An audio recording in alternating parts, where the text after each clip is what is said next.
pentingnya P5.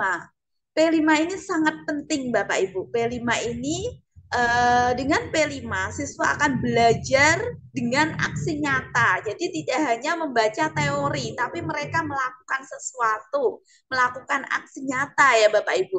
Peserta didik memiliki kesempatan untuk mempelajari tema-tema atau isu penting seperti perubahan iklim. Nah, mereka akan belajar program iklim ini bagaimana, cara mengatasinya bagaimana.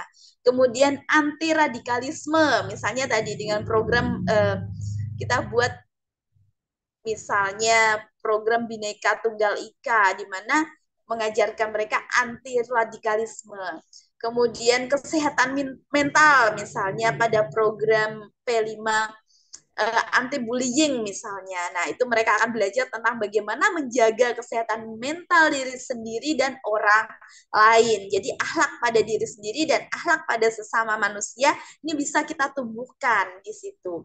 Kemudian tentang budaya. Nah, misalnya kearifan lokal. Kearifan lokal tari daerah atau seni musik daerah yang perlu untuk dikembangkan itu bisa dikembangkan. Kemudian juga misalnya pengobatan tradisional pakai rempah-rempah, jamu-jamu itu ya, mereka bisa mikir gitu. Wah, iya ya, kenapa ya dulu Belanda, orang-orang Eropa pada ke Indonesia mencari rempah-rempah dan ternyata rempah-rempah itu banyak dimanfaatkan untuk berbagai ini ya pengobatan tradisional atau minuman yang apa gitu. Sekarang banyak minuman rempah yang akhirnya populer di generasi muda. Nah, mereka bisa memikirkan hal tersebut, kemudian membuat kreasi minuman rempah misalnya. Jadi ada aksi nyatanya. Kemudian wirausaha. Jadi wirausaha misalnya tadi mereka membuat sesuatu dan menjualnya gitu. Jadi apa ya yang lagi viral es teh dimodifikasi apa misalnya teh bunga telang atau apa. Nah, itu bisa mereka akhirnya wah ini kok banyak bunga telang di halaman sekolah. Ternyata bunga telang ini memiliki banyak kandungan manfaat untuk kesehatan. Akhirnya dibuatlah teh bunga telang dikasih jeruk nipis. Akhirnya rasanya segar, enak dan sebagainya dan ini bernilai jual, mereka jual. Kemudian teknologi, jadi teknologi ini juga bisa dikembangkan untuk mengatasi suatu masalah, untuk membantu kehidupan manusia dan mereka diajari melalui kegiatan P5, bagaimana menciptakan teknologi tepat guna.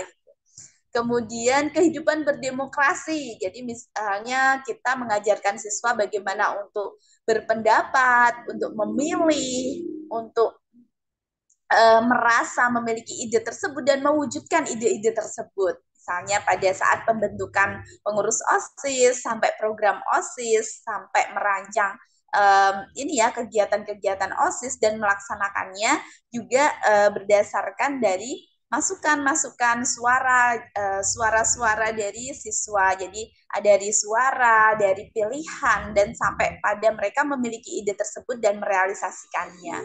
Ini adalah hal yang luar biasa untuk kita wujudkan gitu. Sehingga peserta didik dapat melakukan aksi nyata dalam menjawab isu-isu tersebut sesuai dengan tahapan belajar dan kebutuhannya. Jadi tentu saja P5 ini juga kita susun ya sesuai untuk menjawab isu-isu permasalahan masa kini, namun juga kita harus lihat tahap perkembangan dan kebutuhan peserta didik. Misalnya anak PAUD dengan anak SMP tentu saja beda jenis proyeknya, begitu ya Bapak Ibu. Jadi kita sesuaikan juga dengan usia mereka.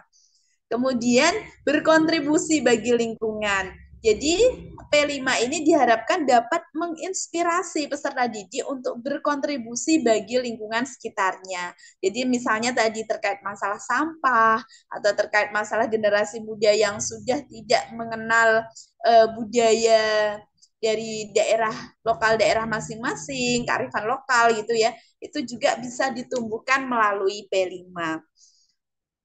Kemudian P5 juga menjadi sarana penguatan kompetensi dan karakter. Nah, menjadi sarana yang optimal dalam mendorong peserta didik menjadi pelajar sepanjang hayat yang kompeten, berkarakter, dan berperilaku sesuai dengan nilai-nilai Pancasila. Jadi melalui kegiatan aksi nyata tadi, siswa-siswi akhirnya tumbuhlah kompetensinya, tumbuhlah karakternya dengan lebih maksimal.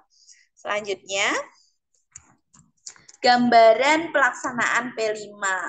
Lanjut ya.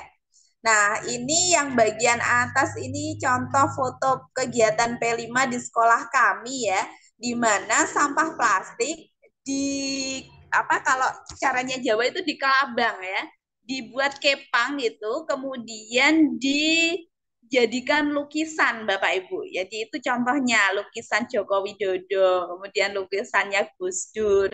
Kemudian lukisan semua Bapak Ibu guru yang ada di SMP 1 Tayu itu dibuat oleh siswa Bapak Ibu. Jadi setiap kelas itu memiliki tugas untuk membuat minimal 2 lukisan gitu ya, 2 lukisan, kemudian itu bisa dijual. Nah, 2 lukisan, minimal 2 lukisan.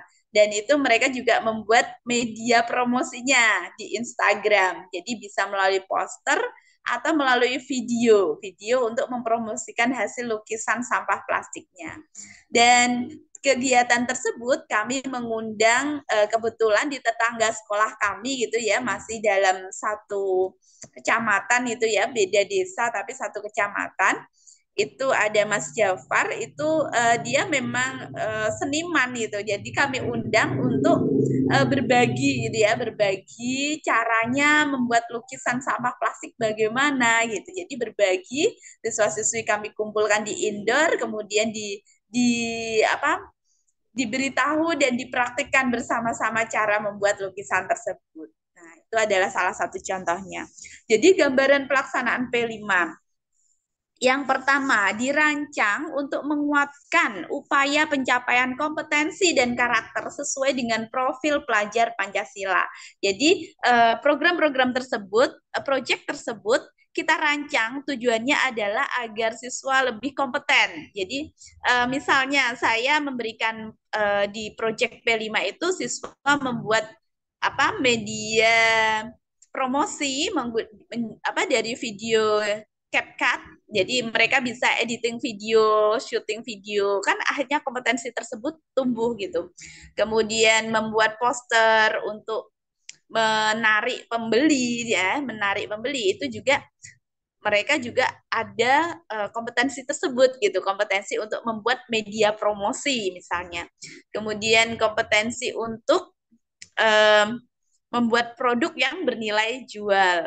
Nah, selain kompetensi adalah karakter Bapak Ibu. Jadi karakter mereka mengerjakan itu kan berkelompok. Nah, akhirnya kolaborasi atau gotong royong dapat terwujud. Kemudian untuk membuat lukisan ini perlu kreativitas dan nalar Bapak Ibu karena sebelum membuat lukisan plastik mereka kan tentunya ini ya membuat sketsanya dulu. Nah, sketsanya itu mau di print digambar dengan tangan dan sebagainya. Kemudian cara pembuatannya supaya bisa mirip, bagus, rapi, bagaimana caranya. Nah, itu kan juga mereka harus berkolaborasi atau gotong royong. Mereka harus kreatif, mereka harus bernalar kritis. Pada gambar yang kedua itu adalah proyek P5 kami ya, yaitu Bulumu Pesonaku. Di situ karena di sekolah kami itu banyak tempat pemotongan unggas ya, jadi ada banyak bulu-bulu yang tidak digunakan. Nah, anak-anak mewarnai bulu-bulu tersebut sehingga menjadi aksesoris untuk tampil tari gitu ya, tari untuk proyek P5. Jadi yang bagian bawah itu adalah proyek P5 Bulumu Pesonaku. Jadi mereka membuat aksesoris atau pakaian tari gitu, kostum tari. Bagi yang siswa lainnya membuat gerakan tarinya. Jadi berkelompok. Jadi setiap kelas ini dibagi. Ada yang bagian membuat kostumnya, ada yang menciptakan tariannya gitu.